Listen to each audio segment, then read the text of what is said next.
2 Timothy 3, verses 1 through 6. But know this, that in the last days perilous times will come. This is Paul speaking.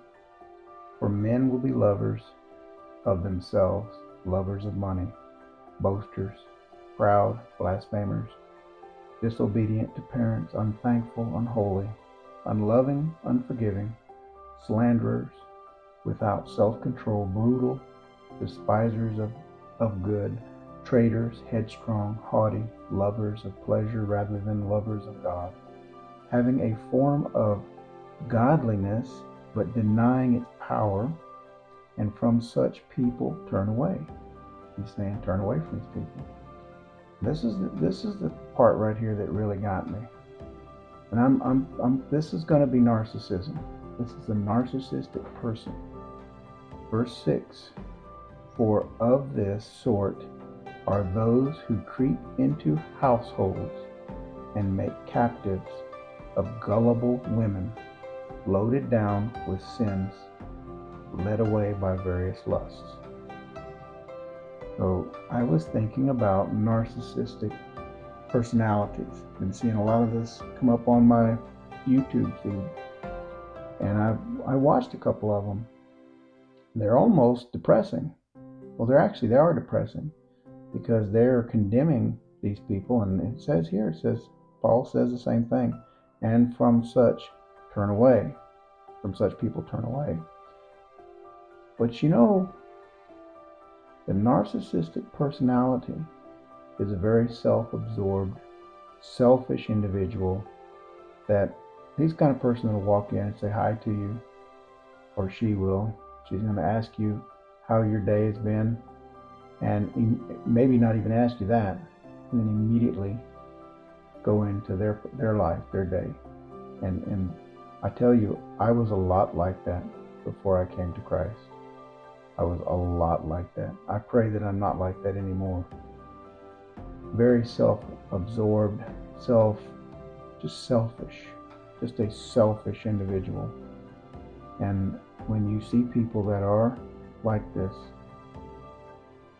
he says here to turn away from these people. But I believe that, and I've seen it happen, I have seen a person become more caring and more loving when you turn to Christ, when you give your life to Christ, when Christ comes into your life. Remember, he's knocking at the door. He is there for you, knocking at the door. You open that door, you let him in your life.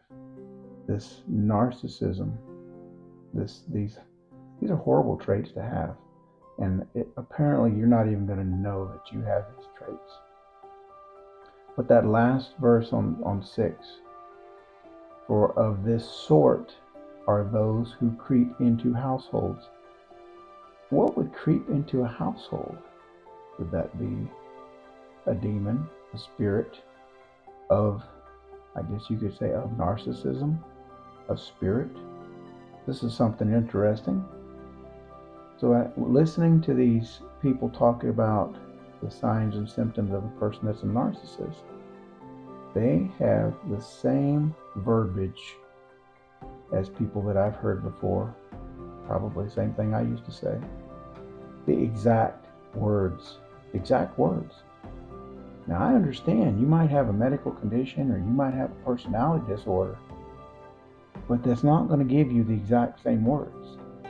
I'm talking about the exact same words.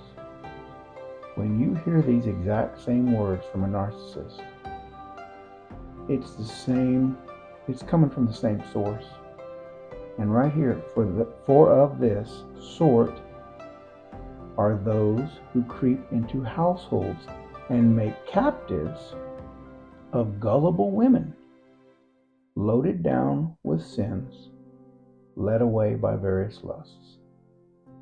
So these sort, he's referring to something that creeps into households and makes captives of gullible women.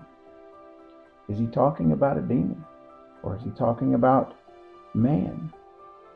But whatever he's talking about here, will all go away when you invite the Lord into your life. This is why it is so important. We are living in a society where that creeping things are all over the place that will come into your life if you let them. They'll creep in there. They'll find a way. Throughout our daily activities, through shows that we watch, internet, things online, we are letting these things in our lives. We're opening up our eyes and our minds to evil. And when you do that, when you go see a movie that's rated R, that curses God left and right, it talks all kind of ungodliness, and then it shows death, destruction, and depression, and the things that you celebrate in the movie when that you finally get vengeance and they kill that person back. What are you watching? What have you opened your mind up to? You've not only opened your mind, you've opened your household. You've opened your house. That's your family, your whole family. It's not just you, it's your family. You have opened your household up. And that's how things creep into households. Give your life to Christ. Read your Bible. This is all in the Bible. 2 Timothy chapter 3. It's incredible. Y'all have a blessed night.